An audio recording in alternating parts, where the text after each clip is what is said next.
செய்தியை கர்த்தர் நமக்கு தருகிறார். இந்த மாதத்துக்கான வாக்குத்தத்தத்தை கர்த்தர் தருகிறார். அல்லேலூயா. நம்முடைய ஆண்டவர் நமக்கு எல்லாவற்றையும் தருகிறவராய் இருக்கிறார். ஏசாயா தீர்க்கதரிசன புஸ்தகம் 65ஆம் அதிகாரம் 10ஆம் வசனத்தை வாசிப்போமா? ஏசாயா தீர்க்கதரிசன புஸ்தகம் 65ஆம் அதிகாரம் 10ஆம் வசனம்.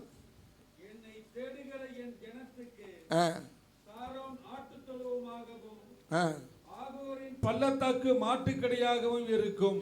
ஆமென். அல்லேலூயா. அன்பான தேவனுடைய பிள்ளைகளே, 3 வகையான காரியம் இங்கே சொல்லப்படுகிறதை பார்க்கிறோம். என்னை தேடுகிற என் ஜனத்திற்கு அப்படின்றாரு. ஆண்டவரை தேடுகிற அவருடைய ஜனத்துக்கு ஆண்டவர் என்ன செய்கிறாரா?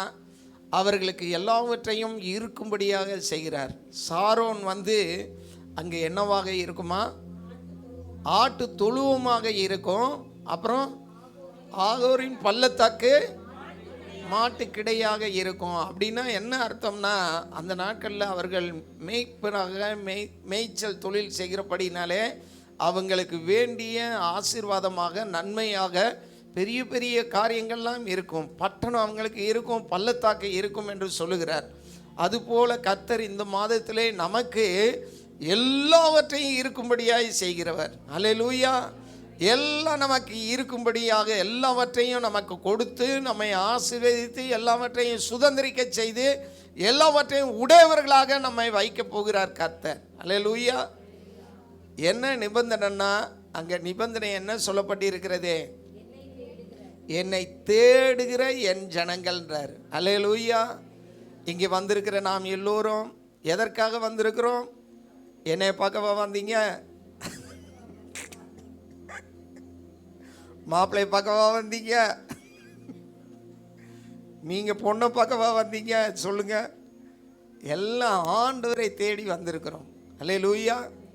ஆண்டவரை தேடி ஆண்டவருக்குரிய மகிமையை செலுத்த, ஆண்டவரை கனம் பண்ண, ஆண்டவரை தொழுது கொள்ள வாரத்தின் முதல் நாள் தான் ஞாயிற்றுக்கிழமை. அந்த வாரத்தின் முதல் நாளில் முதல்ல நம்ம ஆண்டவரை தேடி வந்திருக்கிறோம். வேறு வேலையே பார்க்காம பரப்பிட்டு குளித்து ஆண்டவரை தேடி வந்திருக்கிறோம். அதுலேயும் முக்கியமாக இது மாதத்தின் முதல் நாளாகவும் இருக்கிறது. ஆண்டவரை தேடி வந்திருக்கிறோம், அவருடைய ஜனங்கள். ஆகவே உங்களுக்கு எல்லாமே இருக்கும். அதுதான் வாக்குத்தத்தம். அல்லேலூயா. உங்களுக்கு ஆண்டவரை தேடுகிற உங்களுக்கு எல்லாமே இருக்கும். நீங்கள் அறிக்கையிடணும், எனக்கு எல்லாம் இருக்கும்னு சொல்லுங்க. கையை நல்ல வானத்துக்கு உயர்த்தி 3 தடவை சொல்லுவோம், எனக்கு எல்லாம் இருக்கும். ஆமென். எனக்கு எல்லாம் இருக்கும். ஏன்னா ஆண்டவர் நமக்கு எல்லாவற்றையும் கொடுக்கிறவர். நல்ல தகப்பன், நம்ம மேலே அக்கறை உள்ள, கரிசனை உள்ள, நம்மை நேசிக்கிற, நம்ம மேலே பிரியம் அதிகமாக வைத்திருக்கக்கூடிய தகப்பன் மட்டுமல்ல, அவர் நேசராக இருக்கிறார். நேசர்னா இன்னும் அதுக்கும் ஆழமாக சொன்னோம்னா நமக்கு உட்பி. அல்லேலூயா. உட்பின்னா ஆங்கிலம் தெரிஞ்சவங்களுக்கெல்லாம் தெரியும். நிச்சயிக்கப்பட்ட மாப்பிள்ளை அவங்கள தான் உட்பின்னு சொல்லுவாங்க. அவங்க எண்ணம் எல்லாமே அதான் தான் இருக்கும். மாரி செல்வத்துக்கு கல்யாணம்னாலே சிரிப்பு வந்துடும். அப்படியாக கர்த்தர் நம்ம எல்லாத்தையும் உட்பியாக நினைக்கிறார். அதனால் நமக்கு எல்லாவற்றையும் கொடுக்கிறவராக, இருக்கிறவராக, இருக்க செய்கிறவராக, எல்லாவற்றையும் உடையவர்களாக நம்ம வைக்கிறார். உலக பிரகாரமாக ஒரு பொண்ணு நிச்சயிக்கப்பட்டுட்டாங்கன்னா முதல்ல அவங்க கேட்குற கேள்வி என்ன தெரியுமா? யார் கரெக்டாக ஆன்சர் சொல்கிறான்னு பார்ப்போம். இதெல்லாம் பழைய காலம். பொண்ணுக்கிட்ட செல்லு இருக்கா, நம்பர் என்னன்னு தான் கேட்பாங்க. அதுலேயும் ஆண்ட்ராய்டு ஃபோன் இருக்கா, டச்சு செல்லு இருக்கா பொண்ணுக்கிட்ட, இப்படி தான் கேட்பாங்க. இப்போ மாடர்ன் வேர்ல்டு, இப்போ ட்ரெண்ட் அப்படி தான் இருக்குது. முதல்ல அதை கேட்டுட்டு சப்போஸ் பொண்ணுக்கிட்ட இல்லைன்னா அப்போவே போய் உடனே வாங்கிட்டு அன்னைக்கே கொடுத்துருவாங்க. மோதிர மாட்டுறாங்களோ இல்லையோ ஆண்ட்ராய்டு ஃபோனை கொடுக்குறவங்க தான் நிறைய பேர் இருக்காங்க. நான் சொல்கிறது எத்தனை பேர் ஒத்துக்கிறீங்க? கை உயர்த்தி காட்டுங்க. பாருங்கள், இவ்வளோ பேர் செஞ்சால் எல்லாம் இங்கே உட்காந்துட்ருக்கு. அது அன்பான தேவனுடைய பிள்ளைகளே, நம்முடைய தகப்பன் நம்ம மேலே அவ்வளவு அன்பாக இருக்கிறார்.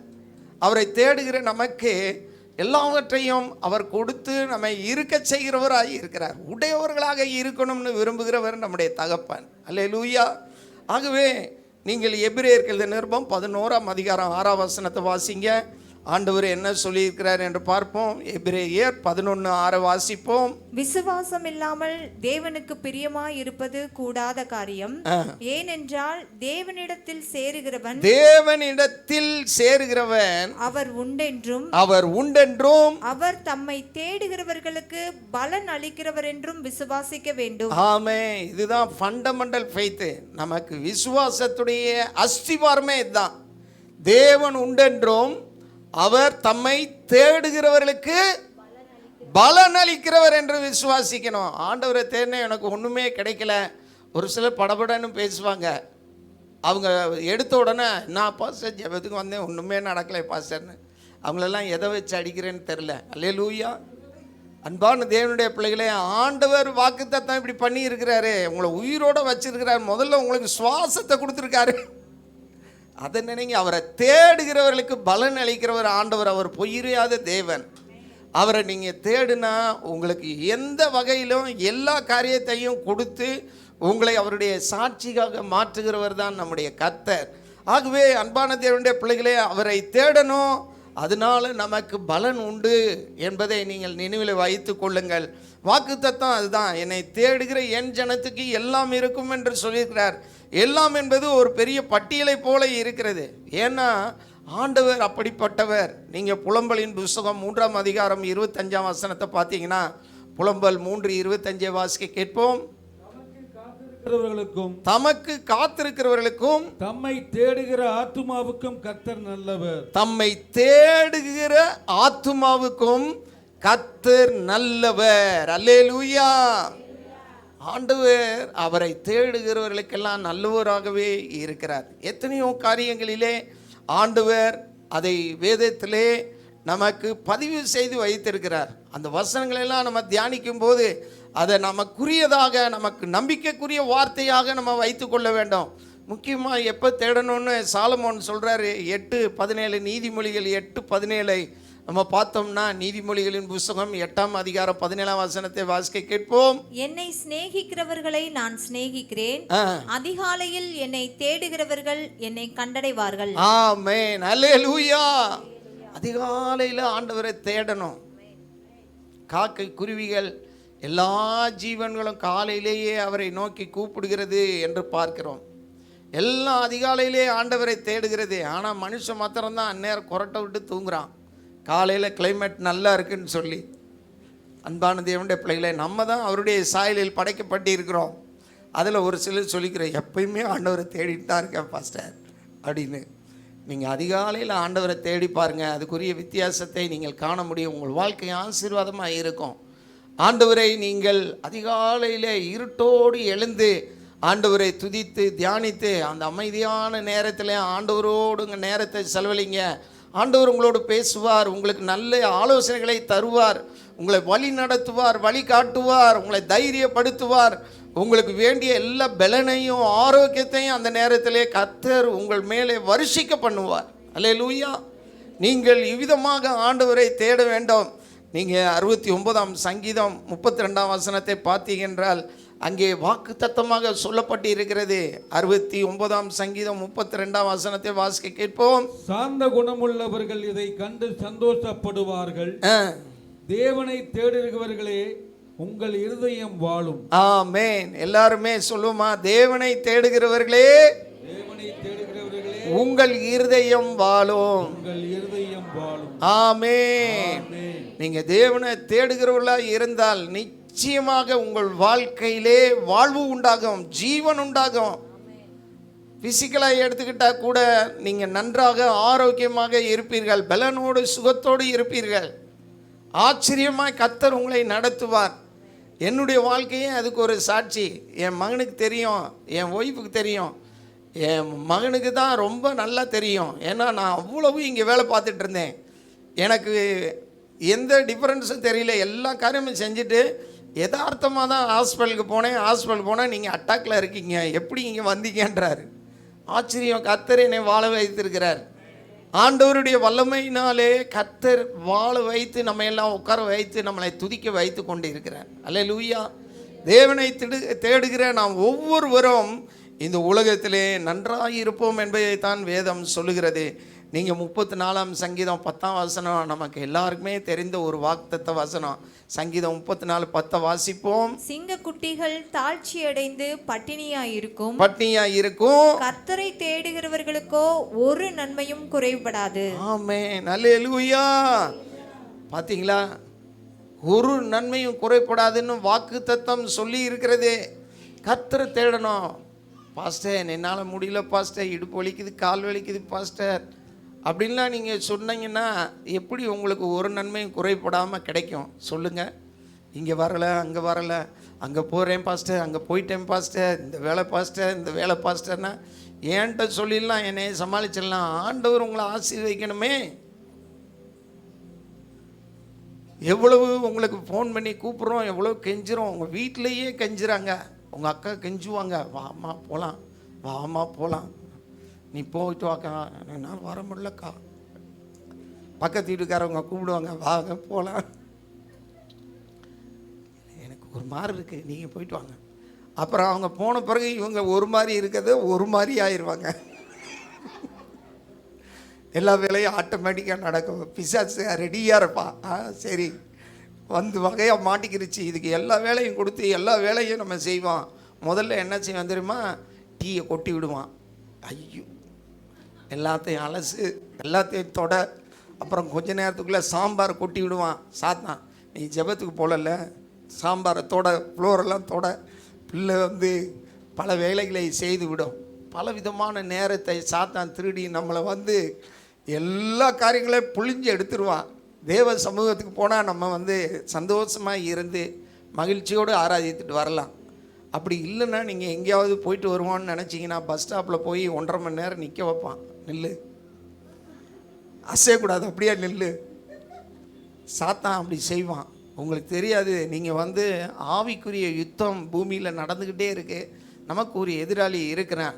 நம்மளை வந்து வறுக்கிறதுக்கு, புரட்டுறதுக்கு, உருட்டுறதுக்கு, சுருள வறுக்கிறதுக்கெல்லாம் சாத்தான் இருக்கான்.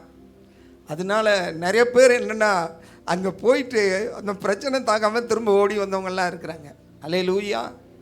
நீங்கள் ஆண்டவரை தேடுறதில் கவனம் வைங்க. அப்போ உங்களுக்கு ஒரு நன்மை குறைபடாது என்று வாக்குத்தத்தம் சொல்லி இருக்கிறது. எஸ்ராவின் புஸ்தகம் 8ஆம் அதிகாரம் 22ஆம் வசனத்தில் எஸ்ரா சொல்லுகிறார். எஸ்ரா 8:22 வாசிப்போம். வழியிலே சத்துருவை விலக்கி எங்களுக்கு துணை செய்யும்படிக்கு நான் ராஜாவினிடத்தில் சேவகரையும் குதிரை வீரரையும் கேட்க வெட்கப்பட்டிருந்தேன்.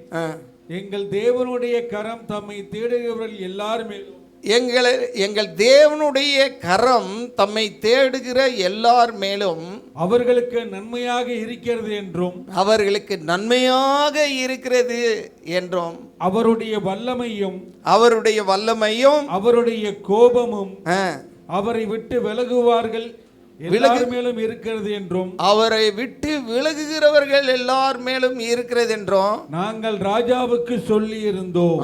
பாருங்க, அல்லேலூயா. எஸ்ரா இந்த காரியத்தை சொல்கிறான்.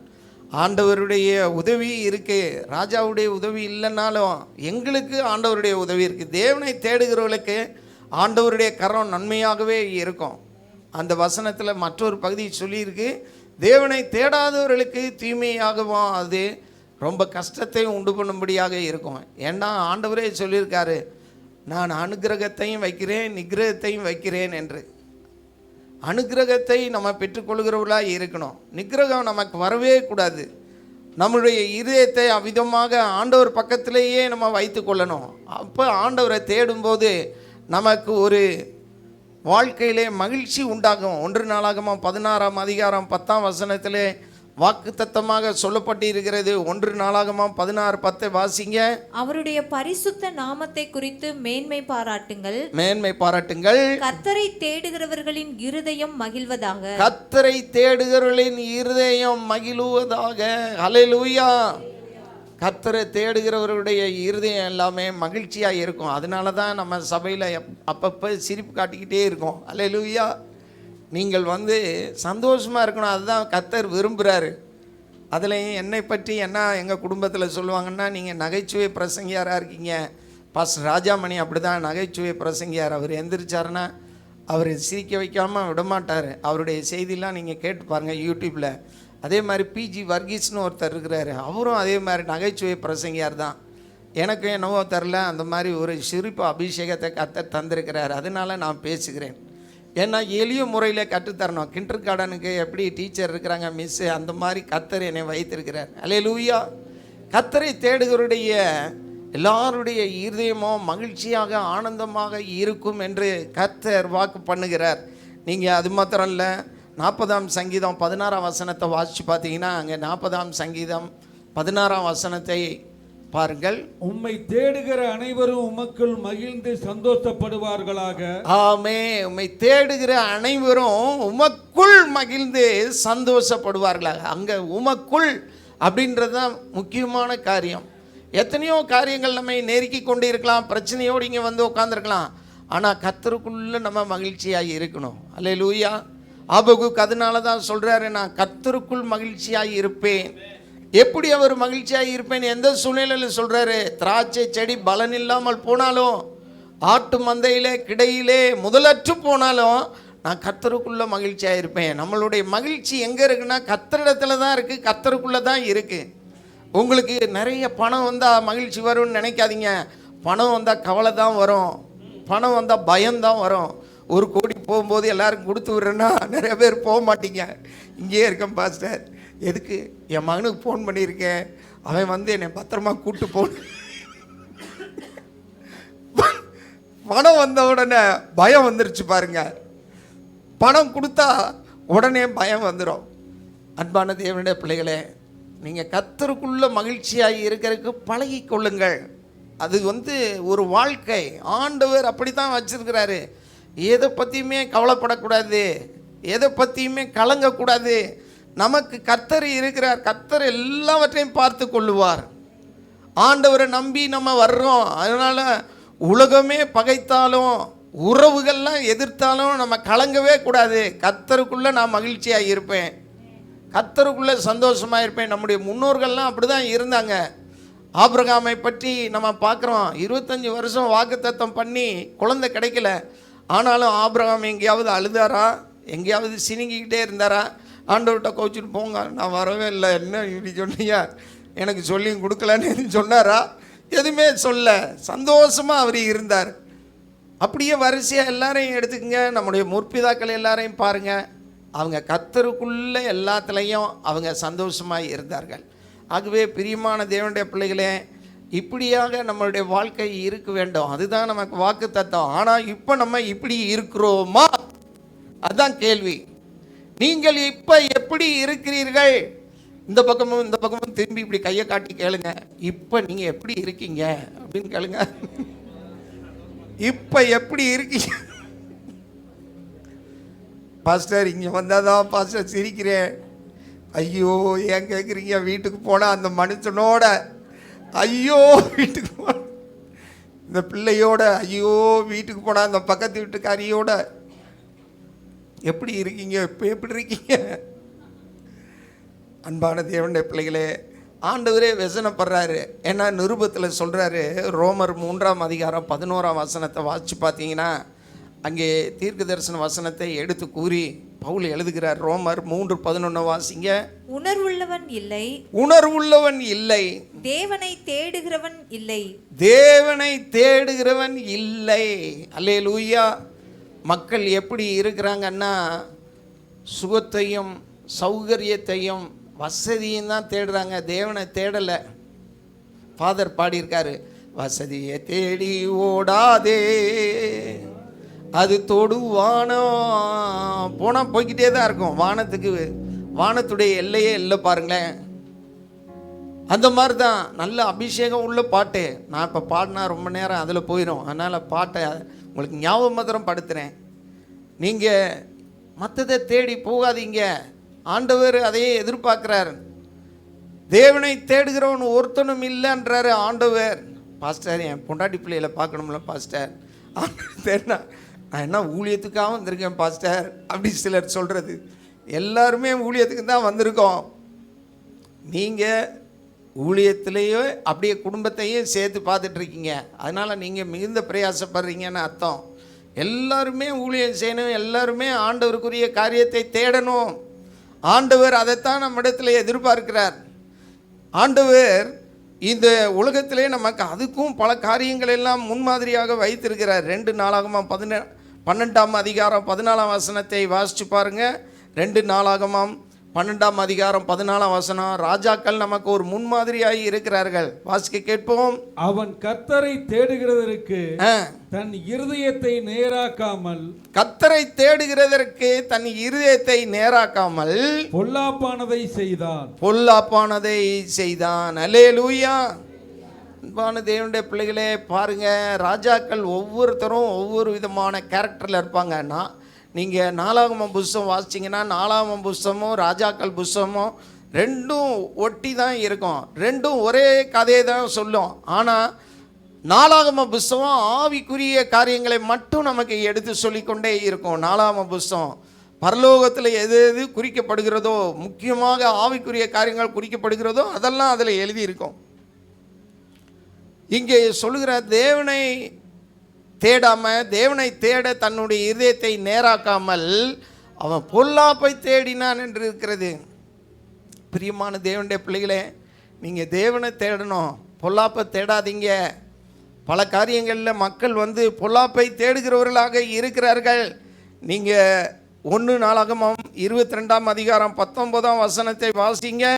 இப்போதும் நீங்கள் உங்கள் இருதயத்தையும் உங்கள் ஆத்துமத்தையும் உங்கள் தேவனாகிய கர்த்தரை தேடுகிறதற்கு நேராக்கி, ஆமே, உங்கள் தேவனாகிய கர்த்தரை தேடுகிறதற்கு நேராக்கி, கர்த்தருடைய உடன்படிக்கை பெட்டியையும் தேவனுடைய பரிசுத்த பணிமுட்டுகளையும் கர்த்தருடைய நாமத்திற்கு கட்டப்படும் அந்த ஆலயத்திற்குள் கொண்டு போகும் படிக்கு நீங்கள் எழும்பி தேவனாகிய கர்த்தரின் பரிசுத்த ஸ்தலத்தை கட்டுங்கள் என்றான். ஆமென். அல்லேலூயா.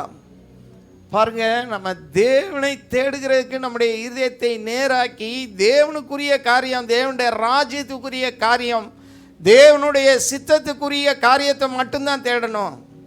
அதுதான் இங்கே சொல்லி இருக்கிறது. பழைய ஏற்பாட்டு காலத்திலே சொல்லியிருக்க போல தான் இப்போ புது உடன்படிக்கையின் காலத்திலையும் தேவனுடைய ராஜ்யத்தை கட்டுகிறதுக்கு நம்முடைய இதயத்தை நேராக்க வேண்டும். இன்றைக்கி ஆராதனையில் பரிசுத்த ஆவியானவர் என்ன செய்கிறாருன்னா, பெண்டெல்லாம் நிமித்துறாரு. அல்லேலூயா. எது எது கோணலாக போய்கிட்டு இருக்கோ அதெல்லாம் சரி பண்ண விரும்புகிறார். ஞாயிற்றுக்கிழமை கர்த்தருக்குரியது, அதை நீங்கள் திருடக்கூடாது. காலையில் ஆராதனைக்கு வந்துட்டு அதோட முடிஞ்சிச்சுன்னு நினைக்காதீங்க. முழுவதும் ஆண்டவருக்குரியது. மாலை ஆராதனைக்கு வாங்க, தேவனை தேடுங்க. தேவனை தேடுகிறதுக்கு உங்களுக்கு சந்தர்ப்பங்கள் கிடைக்கும் போதெல்லாம் தேவனை தேடுகிறதற்கு அந்த சந்தர்ப்பத்தை பயன்படுத்தி கொள்ளுங்க. அதெல்லாம் தேவனை தேடினீங்கன்றதுக்கு ரெக்கார்ட் ஆகும். ரெக்கார்ட் ஆகும்போது தேவன் அதற்குரிய பலனை உங்களுக்கு தருவார். அந்த பிளாட்டு ப்ரொமோஷன் பண்ணக்கூடிய விஐபி சிட்டி அவர் ரெப்ரசன்டேட்டிவ் அவர் வந்திருக்கிறாரு.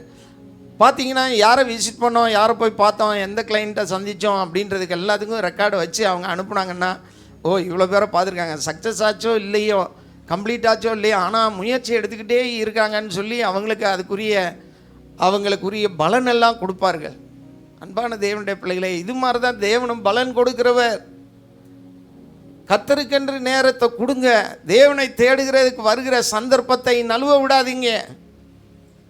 நமக்கு ஆண்டவர் சந்தர்ப்பங்களை நம்முடைய வாழ்க்கையிலே தருகிறார். கடந்த வாரம் வெள்ளிக்கிழமை பைபிள் ஸ்டடி அதுதான். சந்தர்ப்பத்தை நழுவ விடக்கூடாது. நமக்கு அறியாமல் தான் சந்தர்ப்பம் வருது. நீங்கள் அந்த செம்மறியாடு வெள்ளாட்டு உவமையிலே பார்க்கும்போது வலதுபுறத்திலே இருந்த செம்மறியாட்டுக்காரர்களை பற்றி ஆண்டவர் சொல்கிறாரு. நான் பசியாக இருந்தேன், எனக்கு ஆகாரம் கொடுத்தீங்க, தாகமாக இருந்தேன், என் தாகத்தை தீர்த்தீங்க, வஸ்திரம் இல்லாமல் இருந்தேன், வஸ்திரம் கொடுத்தீங்க. அவங்களும் கேட்குறாங்க, நீங்கள் எப்போ தாகமாக இருந்தீங்க, எப்போ பசியாக இருந்தீங்க, எப்போ நாங்கள் உங்களுக்கு கொடுத்தோம்? அவங்களுக்கே தெரியல. அதே மாதிரி கொடுக்காதவங்க இடதுபுறத்திலே இருக்கிற வெள்ளாடுகள் அவங்கள பார்த்து கேட்குறாரு, நான் பசியாக இருந்தேன், எனக்கு கொடுக்கல, தாகமாக இருந்தேன், எனக்கு கொடுக்கல, நான் காவலில் இருந்தேன், என்னை பார்க்க வரல, என்னை விசாரிக்க வரலன்றாரு. அவங்களும் கேட்குறாங்க, நீங்கள் எப்போ பசியாக இருந்தீங்க, எப்போ தாகமாக இருந்தீங்க, எப்போ நீங்கள் காவலில் இருந்தீங்க, இப்படி சொல்கிறீங்களே அப்படின்னு கேட்குறாங்க. அப்போ அவங்களுக்குமே தெரியல, 2 பேருக்குமே தெரியல. தெரியாமலே தான் எல்லா காரியம் நடந்துக்கிட்டு இருக்கு. தெரியாமலே நடக்கிற காரியத்தில் யார் தெரியாமல் இருக்கிற காரியத்தில் உண்மையாக உதவியாக நற்கிரியைகளை செய்து அவங்களுக்கு வேண்டியவைகளை எல்லாம் படைத்து அவங்களுக்கு கொடுக்க வேண்டிய நேரத்தை கொடுத்து வியாதியிலே பட்டவர்களை விசாரிக்க போய் காவலில் இருக்கிறவங்கள பார்க்க போய் அவங்க என்னென்ன செஞ்சாங்களோ அதெல்லாம் எனக்கே செய்தீர்கள் என்று பலனை கொடுக்குறாரு. வாருங்கள் என் பிதாவினால் ஆசீர்வதிக்கப்பட்டவர்களே, உலகம் உண்டானது முதல் உங்களுக்காக ஆயத்தம் பண்ணப்பட்ட அந்த சந்தோஷத்தில் பிரவேசிங்கள் என்று சொல்கிறார். நித்திய ஜீவனில் பிரவேசிக்க சொல்கிறார். தெரியாமல் தான் நமக்கு வாய்ப்புகள் வருகிறது. தெரிஞ்சு உங்களுக்கு வாய்ப்பு வந்தால் உடனே பிடிபிடின்னு ஆடி தள்ளுபடி மாதிரி மோதிடுவீங்க. தெரியாமல் தான் சீக்கிரட்டாகவே நம்ம லைஃப் ஸ்டைலில் வந்துக்கிட்டே இருக்கோம்.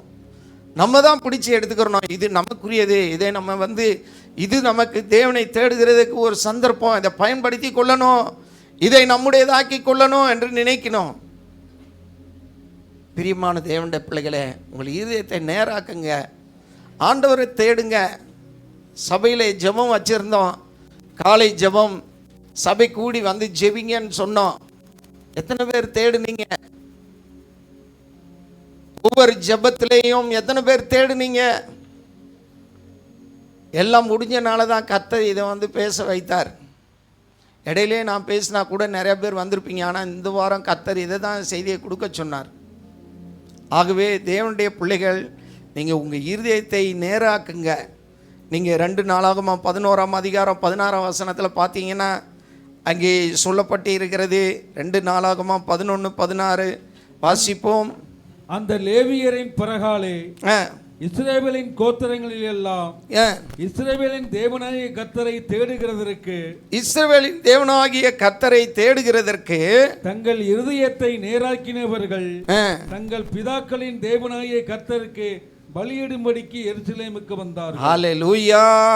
பாருங்க, இந்த நாட்களில் அந்த ரெகொபெயாம் காலத்தில் பலவிதமான இடர்தல்கள் இருந்தது.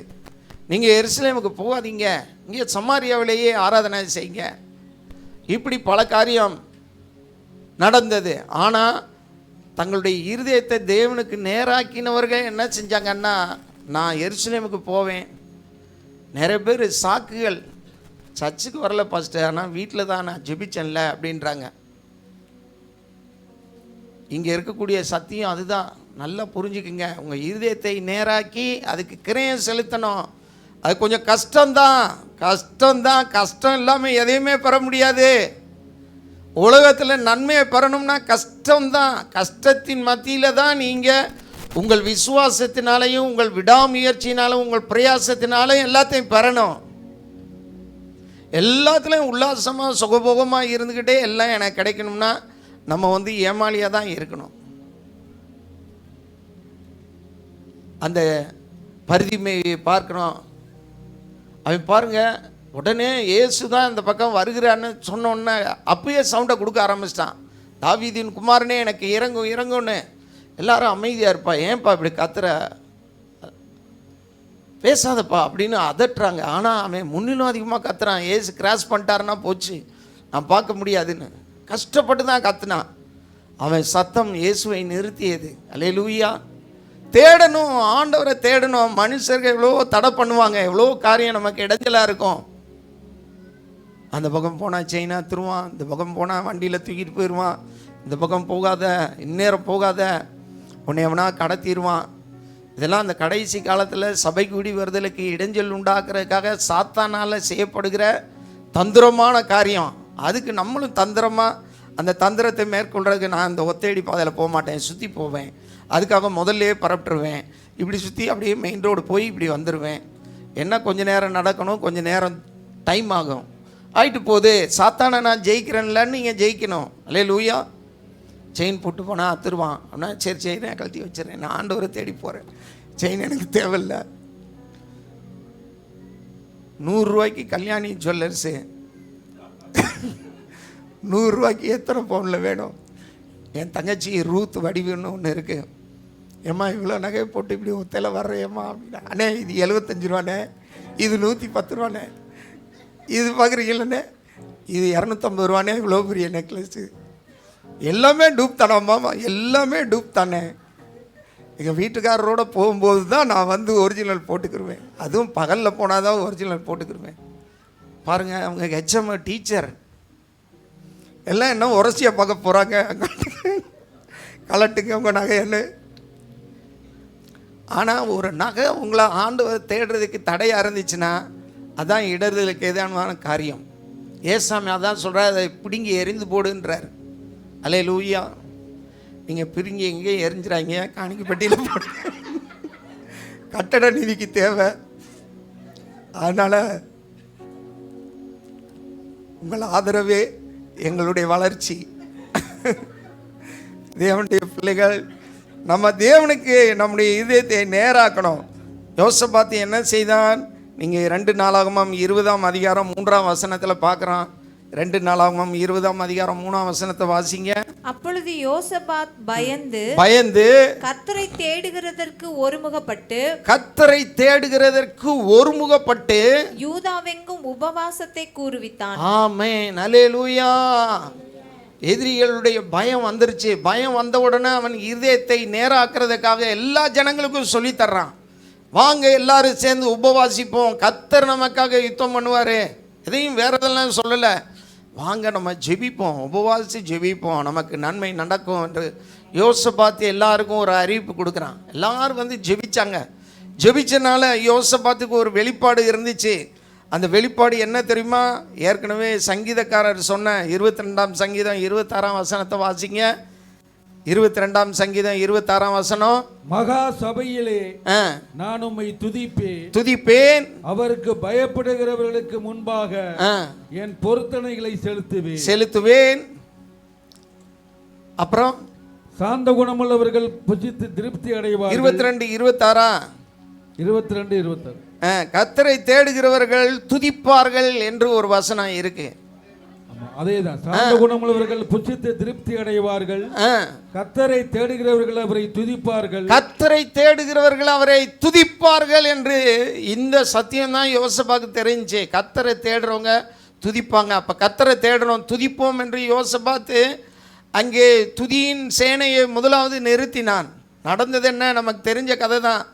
யோசபாத்து ஜனங்களை துதிக்கும்படியாய் செய்து பாடல் குழுவை முன்னால் நிப்பாட்டி துதித்தான். பாருங்க, எதிரிகள் ஒருவரோடு ஒருவர் கை கலந்து அவங்களே ஒருவருக்கு ஒருவர் கலவரம் உண்டு. அவங்களே எல்லாரும் ஒருத்தர் அழித்து எல்லாரும் சப்ஜாடாக அழிஞ்சிட்டாங்க. ஒருத்தன் கூட இல்லை. சனகரிப்பு வரும்போது கூட சனகரிப்பில் ஒருத்தனை விட்டுட்டு தூதன் வந்து 185,000 பேரை கொண்டிருந்தார். ராஜாவை மாத்திரம் விட்டுருந்தார். ஆனால் இங்கே எவனுமே இல்லை, ராஜாவும் இல்லை, யாருமே இல்லை. இவங்க வந்து பார்க்கும்போது எல்லாமே அப்படியே செத்த பிரேதங்களாக கிடக்கிறாங்க.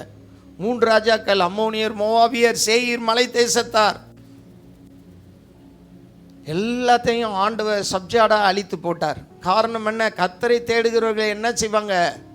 துதிப்பாங்க. அல்லேலூயா. ஆகவே நிபந்தனைகளிலே ஒன்றே, கர்த்தர் உங்களுக்கு எல்லாவற்றையும் கொடுக்க, உங்களுக்கு எல்லாம் இருக்க, நீங்கள் கர்த்தரை துதிக்கணும், ஸ்தோத்திரிக்கணும், மகிமைப்படுத்தணும். நீங்கள் ஆண்டவரை துதித்து நீங்கள் ஆண்டவரை மகிமைப்படுத்தினீங்கன்னா ஆண்டவர் உங்களை கைவிடவே மாட்டார். நீங்கள் 69ஆம் சங்கீதம் 6ஆம் வசனத்தை வாசிங்க. 69ஆம் சங்கீதம் 6ஆம் வசனம். சேனைகளின் கர்த்தராகிய ஆண்டவரே, உமக்காக காத்திருக்கிறவர்கள் என் நிமித்தம் வெட்கப்பட்டு போகாதிருப்பார்களாக. இஸ்ரவேலின் தேவனே, உம்மை தேடுகிறவர்கள் என் நிமித்தம் நாணமடையாதிருப்பார்களாக. ஆமென், அல்லேலூயா. தாவீது எவ்வளோ நம்பிக்கையோடு சொல்கிறார் பாருங்க. நான் உங்களை தேடுறேன், அதே மாதிரி என்னை பின்பற்றி வந்திருக்கிற இந்த 600 பேர் உம்மை தேடுகிறார்கள். தேடுகிறவர்கள்லாம் என்னவா இருக்கக்கூடாது? நாணமடையாமல் இருப்பார்களாக. அவங்க அசிங்கப்பட்டு போவே கூடாது என்று சொல்லுகிறார். நீங்கள் தேவனை தேடுறதுக்கு நீங்கள் நல்மனம் பொருந்தி தேவனை தேடுவதற்கு நீங்கள் நேராக்குனீங்கன்னா நீங்கள் நாணமடைய மாட்டீங்க. அல்லேலூயா. தாவீது சொல்கிறாரு, என் நிமித்தம்னு சொல்கிறாரு. நான் உங்களை நம்பி இருக்கிறேன். இப்போ என்னை பின்பற்றுக்கிறவங்கெல்லாம் இப்போ என்னை சேர்ந்து வந்துட்டுருக்கிறாங்க, அதனால் உண்மை தேடுகிறாங்க. அதனால் ஆண்டவரே, யாரும் நாணப்பட்டு போயிடக்கூடாது என்று அவர் சொல்லுகிறார். நீங்கள் நாணமடையாமல் இருக்க கர்த்தர் உங்களுக்கு செய்வார். நீங்கள் தேவனை தேடுறதுக்கு மாத்திரம் உங்கள் இருதயத்தை பக்குவப்படுத்துங்க, உங்கள் இருதயத்தை நேராக்குங்க, கோணலெல்லாம் சரி பண்ணுங்க. ஆண்டவர் உங்களுக்கு அதற்குரிய நன்மைகளையும் ஆசீர்வாதங்களையும் கட்டளையிடுவார். நீங்கள் நீதிமொழிகளின் புஸ்தகம் 28ஆம் அதிகாரம் 5ஆம் வசனத்தில் பார்த்தீங்கன்னா, நீதிமொழிகள் 28:5 வாசிக்க கேட்போம். துஷ்டர் நியாயத்தை அறியார்கள், ஆ. கர்த்தரை தேடுகிறவர்களோ சகலத்தையும் அறிவார்கள். ஹல்லேலூயா. கர்த்தரை தேடுகிறவர்களோ சகலத்தை அறிவார்கள். அப்படின்னா என்ன அர்த்தம்? பூமியிலே கிரியை செய்கிற தேவனுடைய வல்லமை, பூமியிலே கிரியை செய்கிற சாத்தானுடைய வல்லமை, பூமியிலே கிரியை செய்கிற இந்த பிரபஞ்சத்தினுடைய வல்லமை, பூமியிலே கிரியை செய்கிற பிரபுக்கள் என்று சொல்லப்படுகிற மனுஷனுடைய வல்லமை, எல்லா தந்திரத்தையும் கர்த்தர் நமக்கு வெளிப்படுத்தி விடுவார். அல்லேலூயா. நம்மெல்லாம் சித்தர்களாக ஆவிக்குரிய காரியங்களிலே பெரிய ஞானிகளாக கர்த்தர் மாற்றி விடுவார். அதுதான் என்ன நடந்தாலும் உடனே அதை அனலைஸ் பண்ண, உடனே அதில் எதுக்காக இது நடக்குது, ஏன் நடக்குது, இது ஏன் சம்பவிக்குது, ஏன் இப்படி பேசுகிறாங்க, ஏன் இப்படி நம்மை பார்க்க வர்றாங்க, எதுக்காக என்பதை புரிந்து கொள்ள முடியும். 4 காரியம் நல்லா தெரிஞ்சுக்குங்க. 1, தேவன் என்ன செய்கிறார். 2வது, சாத்தான் என்ன செஞ்சிட்டு இருக்கான். 3வது, இந்த பிரபுக்கள், உலகத்தின் அதிபதி, உலகத்திலே இருக்கக்கூடியவர்கள் என்ன செய்கிறாங்க. 4வது, இண்டிவிஜுவல் பர்சன், மனுஷ ஆவி என்ன செய்துன்றதை நம்ம புரிந்து கொள்ள முடியும். அதான் சகலத்தையும் அறிந்து கொள்வார்கள். தேவனை தேடுகிறவங்களுக்கு இப்படிப்பட்ட ஒரு மெய்ஞானம் நமக்கு வந்துடும். அதனால தான் உங்களை பார்த்து நிறைய பேர் சொல்லுவாங்க, ரொம்ப விவரம் ஆயிட்டான், முதல்ல எல்லாம் கேட்டாலாம் கொடுப்பா, இப்போ கையிலேருந்து காசே வரமாட்டேங்குதுன்னு சொந்தக்காரங்களாம் சொல்லுவாங்க. முதல்ல எனவே சார்ந்தே இருப்பா, இப்போ சார்ந்தே இருக்கல, நீ போனால் போக்கா, எனக்கு கர்த்தர் இருக்கார் பார்த்துக்கிருவாருன்னு இருக்கா. ஏன்? சகலத்தையும் அறிந்தவர்களாக மாறி விடுகிறோம். சொல்லுங்க, நான் சகலத்தையும் அறிந்தவள்னு சொல்லுங்க. கண் திறக்கப்பட்டவர்கள், அதான் பிள்ளையாம் சொல்லுகிறான். கண் திறக்கப்பட்டவர்கள்லாம் என்ன? சும்மா நக்கீரன் கதையை சும்மா டூப்புக்கு எழுதி வச்சுருக்காங்க. உண்மையிலே நமக்குத்தான் ஞானக்கண் இருக்குது, நமக்குத்தான் நெற்றிக்கண் இருக்குது, நமக்குத்தான் ஆவிக்குரிய கண் இருக்குது, நமக்குத்தான் எல்லாமே தெரியும். நக்கீரன் கதைலாம் டூப்பு, பொய், நம்மக்கிட்ட இருந்து திருடினது. ஆகவே பிரியமான தேவனுடைய பிள்ளைகளே, கர்த்தர் நமக்கு ஆவிக்குரிய கண்ணை தந்திருக்கிறார். அதனால தான் பவுல் அதுக்காக ஜெபிக்கிறார். சபைக்கு வந்த எல்லாருக்கும் பிரகாசமுள்ள மனக்கண்கள் வேணும்னு அவர் ஜெபிக்கிறார். ஆவிக்குரிய மண்டலத்தை நீங்கள் புரிஞ்சுக்கிட்டீங்கன்னா உங்களுக்கு போதனையே தேவையில்லை, போதகரே தேவையில்லை, எல்லாமே உங்களுக்கு பரிசுத்த ஆவியானவர் வேதத்தின் மூலமாக கற்றுத்தந்து உங்களை உருவாக்கி விடுவார். இந்த நேரத்துக்கு எப்படி நடந்துக்கிறணும், இந்த நேரத்துக்கு எப்படி நடந்துக்கிறணும். இந்த என் ஃப்ரெண்டு மகன் ஒரு கார் வாங்கியிருக்கான். அந்த கார் ஸ்பெஷல்னு சொல்கிறாங்க. நைட்டு தூங்கினா கூட அந்த காரு அட்ஜஸ்ட் பண்ணிடுமா. பக்கத்தில் எதிர்த்தாப்பில் கார் வந்துச்சுன்னா உடனே சிக்னல் கொடுத்துரும். 4வேல போகும்போது நம்ம ஸ்டேரிங் எல்லாம் விட்டுறலாம், அதுவே பார்த்து ஓட்டிக்கிறோம். ஸ்டேரிங்கெல்லாம் விட்டுட்டு ரிலாக்ஸாக நம்ம விட்டுக்கிறலாம், கையை விட்டுக்கிறலான்றார். என்னென்னா அந்த ஆர்டிஃபிஷியல் இன்டெலிஜென்ஸில் அதுவே ஸ்டேரிங்கை திருப்பி ஓட்டிடுமா. எப்படி இருக்குது பாருங்களேன், கேட்கவே ஆச்சரியமாக இருக்குது. ஆனால் அதுக்கு நிறையா பணம் வாங்கிட்டாங்க அந்த காருக்கு. அன்பான தேவனுடைய பிள்ளைகளே, கர்த்தர் அதெல்லாம் விட மிகவும் பெரிய பரிசுத்த ஆவியானவர் நமக்குள்ளே தந்திருக்கிறார். நமக்குள்ளே இருக்கிற ஒரு யாருன்னா பயங்கரமான ஆள். சொல்லுங்க, எனக்குள்ளே இருக்கிற ஒரு பயங்கரமான ஆள். உங்களெல்லாம் அப்படி தான் உயர வச்சிட்டு இருக்கிறாரு. இன்னைக்கு இந்த அளவுக்கு வந்திருக்கீங்க, இந்த அளவுக்கு நிற்கிறீங்கன்னா எப்படி? என்னால் அல்ல, சபையால் அல்ல, சத்தியத்தினால தான், பரிசுத்த ஆவியானவரால் தான் நீங்கள் இப்படி வந்திருக்கீங்க. அல்லேலூயா. ஆகவே பிரியமான தேவனுடைய பிள்ளைகளே, கர்த்தரை தேடுகிறவர்கள் சகலத்தையும் அறிவார்கள். என்னுடைய வார்த்தையை நான் முடிக்கிறேன். 119ஆம் சங்கீதம் 5ஆம் வசனத்தை வாசித்து நான் என் செய்தியை முடிக்கிறேன். 119ஆம் சங்கீதம் 5ஆம் வசனத்தை வாசிக்க கேட்போம். அவருடைய சாட்சிகளை கைக்கொண்டு அவரை முழு இருதயத்தோடும் தேடுகிறவர்கள் பாக்கியவான்கள். அவரை முழு இதயத்தோடும் தேடுகிறவர்கள் பாக்கியவான்கள். தேடுறதில்ல, அறகுறையா தேடக்கூடாது.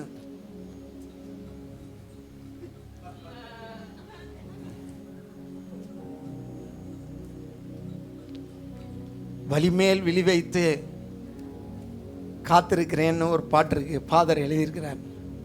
வர வேண்டும் வர வேண்டும், ஆகவே வலிமேலே விழி வைத்து காத்திருக்கின்றேன். அல்லேலூயா. அது நம்ம பாட்டு, காதலுக்காக அதை எடுத்துட்டாங்க. இந்த களவாணி பசங்க நம்மளுடைய மனவாள நம்ம உட்பி வரணும், அதுக்காக நம்ம காத்துட்டு இருக்கோம். அன்பான தேவனுடைய பிள்ளைகளே, நம்ம எல்லாரும் முழு இதயத்தோடு தேடுவோம். அப்படி ஒரு பிரதிஷ்டை பண்ணுங்க. இந்த மாதத்தில் கர்த்தர் அவரை தேடுகிறவர்களுக்கு பலன் அளிப்பேன் என்று சொல்லியிருக்கிறார். எல்லாம் இருக்கும், மகிழ்ச்சி இருக்கும், சுகம் இருக்கும், வெக்கம் இல்லாமல் வாழ்வோம். நம்மளை மேன்மைப்படுத்த கர்த்தர் எல்லா நன்மைகளினாலும் நம்மளை திருப்தியாக்குவார். ஒரு நன்மையும் குறைப்படாது. உங்கள் இருதயம் வாழும் என்று கர்த்தர் சொல்லியிருக்கிறார். அல்லேலூயா. நமக்கு பலன் அளிக்கிறவர் நம்முடைய கர்த்தர், ஏமாற்றுகிற ஒரு எஜமான் அல்ல. நல்ல பாஸ் நமக்கு இருக்கிறார். அவர்கிட்ட வந்து சும்மா வந்து உட்காந்துட்டு போனால் கூட, என்ன வேலை பார்த்தோம்னாலும் என்ன செஞ்சாலும் அவர்கிட்ட வந்து படுத்திருந்தா கூட பலன் தருவாராம். போன வாரம் ஜோசப் பாலச்சந்தர் அதான் சொன்னார். ஆக்சிடெண்ட் ஆனப்போ நான் படுத்திருந்தேன், ஆனால் அப்போ தான் எனக்கு நிறைய காணிக்க ஆக்சிடெண்ட் ஆகி நான் படுத்திருக்கப்ப அவர் சொல்கிறாரு, கிளாடி ஈஸ்வரராஜ்னு நம்ம சபையை ஸ்தாபித்த அந்த தலைவர்கள் அவர் சொன்னார், பாலு என்ன படுத்துக்கிட்டே காணிக்க வாங்குற, உன்னை பார்த்தா ஆச்சரியமாக இருக்குது அப்படின்னாராம். அவர் சொன்னார் பிரசங்கத்தில். அன்பான தேவனுடைய பிள்ளைகளே, நம்முடைய ஆண்டவர் நல்லவர், அவரை தேடுகிறவர்களுக்கு பலன் அளிக்கிறவர். அதனால் உங்களை கைவிடவே மாட்டார். எல்லாரும் இருக்கிற இடத்துல எழுப்பி நிற்போம். அப்படியே கர்த்தருடைய பந்திக்கும் நம்ம ஆயத்தப்படுவோம். ஆண்டவர் இன்னைக்கு சொல்லுகிற இந்த சத்தியத்தை உங்கள் மனதில் பதித்து கொள்ளுங்க. ஞாயிற்றுக்கிழமை கர்த்தருக்குரியது. எல்லா நேரத்திலையும் ஆண்டவரை தேடுங்க. உங்களுக்கு சந்தர்ப்பங்கள் வரும்போது அதை நழுவ விடாதீங்க. சந்தர்ப்பம் உங்களுக்கு தெரியாம தான் வரும். நீங்க தான் பிடிச்சு வச்சுக்கிறணும். இந்த காரியத்தில் நான் கர்த்தரை தேடுறேன், இது எனக்கு கர்த்தருக்குரியது என்று தேடுங்க. நம்ம எல்லாரும் ஜெபிப்போம். அன்பின் தகப்பனே, உம்மை தேடுகிறவர்களுக்கு எல்லாம் இருக்கும் என்று சொல்லி இந்த மாதத்தில் வாக்குத்தத்தம் பண்ணுகிறீரப்பா. என்னை தேடுகிறேன் ஜனத்துக்கு எல்லாம் இருக்கும். சாரோன் ஆட்டு தொழுவமாகவும் ஆகோரின் பள்ளத்தாக்கு மாடுகளின் கிடையாகவும் இருக்கும் என்று சொன்ன உம்முடைய வார்த்தையின்படியே ஆண்டவரே, இவர்கள் வாழ்ந்து சுகமாய் இருக்க பெரிய பெரிய காரியங்களை கொடுக்கிற தேவன் என்று வெளிப்படுத்துகிறதுக்காக நன்றி. தேடுகிற இருதயத்தை இவர்களுக்கு தருவீராக. யாராவது வழி விலகி கோணலாய் போய் கொண்டிருந்தால் அவர்களை நேராக்கட்டும் அப்பா. இந்த செய்தி அவர்களை நேராக்கட்டும். சிந்தனையிலே ஒரு உறுதி உண்டாகட்டும். நான் கர்த்தரை தேடுகிறதுக்கு நேராக்குவேன். கர்த்தரை தேடுகிறதுக்கு என் வாழ்க்கையை கர்த்தரிடத்திலே நேராக்குவேன். என் வேலை அப்புறம், என் குடும்பம் அப்புறம், என்னுடைய வருமானம் அப்புறம், என்னுடைய தொழில் அப்புறம், என்னுடைய சாப்பாடு அப்புறம், என்னுடைய வசதிகள்லாம் அப்புறம், முதல்ல தேவனை தேடுவேன் என்று தீர்மானம் எடுக்கட்டும் அப்பா. ஒவ்வொருவரோடு நீங்க பேசுங்க, ஒவ்வொருவரோடு பேசுங்க. ஒவ்வொருவரும் ஆண்டவரே இந்த தீர்மானம் எடுத்து உம்முடைய பந்தியிலே கலந்து கொள்ளட்டும் அப்பா. கண்களை மூடி தலை தாழ்த்தி ஆண்டவரிடத்திலே பேசுவோமா?